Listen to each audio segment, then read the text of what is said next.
much on. The one thing we do know, Chelsea are not part of that title race. Seeing as we got Gary Cahill alongside us tonight on Match of the Day too. Gary, I have to ask you, what is happening at your former club? What do you make of it? I think at the minute it's a lack of confidence, but also change.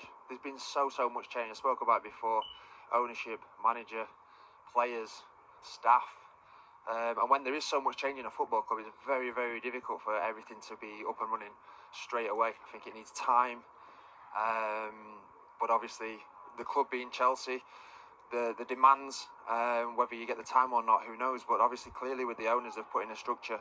They're trying to put something in place. The manager's a big part of that, or they wouldn't have gone and got him. So I think it's going to take time and the rest of this season for him to really figure out where they go. Well, we'll come on to time in just a moment, Glenn. But Graham Potter has told us tonight there was lots of huff and puff. If I'm a Chelsea fan in that away end and my club has spent that amount of money, you want more than huff and puff, don't you? Yeah, listen, I think when you look at the performance, it was a disappointing performance. They were a little bit passive at times. They probably didn't move the ball as quickly as what they would have liked. But that's credit to Spurs. Spurs' game plan worked very effectively. Spurs are really difficult to break down at the best of times. And when you're working with a new squad, working out those partnerships, they don't quite know each other, the players. They don't know their strengths, their weaknesses. And like Gary says, that's going to take time to come. Yeah. Will he have the time, do you think, Glenn? Yeah, I do. Yeah, I think he'll have this season and into next season, and then you can. I think then you can judge him on that. I mean, like Gary says, there's been such a huge turnaround at the football club. It will take time, and he'll have the summer to do it. He'll have time to be able to put a proper pre-season that he believes is right for this group of players. And then I think we'll see a very different Chelsea come the start of next season. You know Graham very well from his time at Brighton. How do you think he's dealing with it?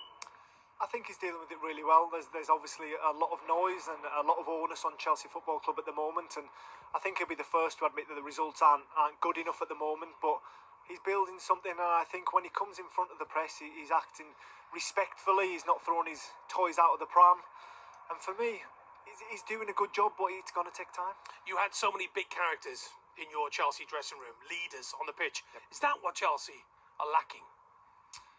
I think they're going to need a thick skin at this moment in time. There's a whole lot of pressure from the fans and obviously around media-wise on results. But yeah, I think in terms of leadership, this is what we're talking about. He's just coming to the job. He's finding out his players' abilities and he's finding out his players' personalities. And I'm a big believer in thinking that ability takes you so far and personality also takes you that extra yard. And I think he's still learning his squad. He's still probably learning who fits into his style. And his tactics and the way that he wants to do things, and I think he should have this season to figure that out. Come the summer, make the changes that he feels he probably needs to make, and then, like I said, I agree with you, Glenn.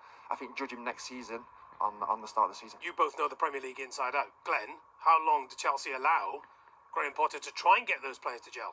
Well, I think that they're gelling right now. They're gelling as we speak, but the other caveat to that is they've got so many players, they need to get rid of some. So I expect another huge summer from Chelsea, but probably more outgoings than incomings this season. Is that what you think, Gary? Yeah, I think so. I think I felt sorry for him a few months ago, actually, when they had so many injuries, and now it's almost flipped the other way around, and he's got players now he's having to leave out. The squad is healthy and big. So yeah, I think there will be outgoings, and like I said, I think he'll reshuffle his pack how he wants for the summer. But again, we're making no excuses for these as well. By the way, when you're a player and you're on the pitch, it's down to you to go out and perform. And I think you do need leaders, and you do need people in the dressing room that are going to drive the standards in training and also drive them out there with the intensity levels. I mean, it must be so frustrating for Chelsea fans when you consider, as Gary quite rightly says, the amount of talent on that pitch today. Yeah, it's a huge amount of talent, and it's an exciting thing moving forward, but they do lack goals in that team, that clinical number 9. I mean, will we see Lukaku back? Who knows? Will they dip back into the market for that number 9? But I just feel as though that is probably the missing piece of the jigsaw for Chelsea, because it is an exciting young squad that I expect big things from in the future. Just 23 goals in 24 Premier League games. Erling Haaland has got more goals for Manchester City than Chelsea. Why aren't they so blunt up top? Yeah, it's clearly where they're obviously struggling this season.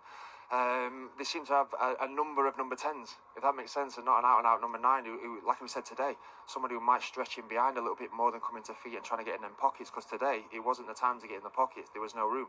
So sometimes, again, as a defender, strikers pulling off your shoulder every 2 minutes is not nice. Yeah, no, I agree. And you know what? Even towards the end of the game, being able to put the ball in the box and have somebody big and physical to work off, whether it's a knockdown, whether it's a strike on goal, but just maybe having that different dimension to their play.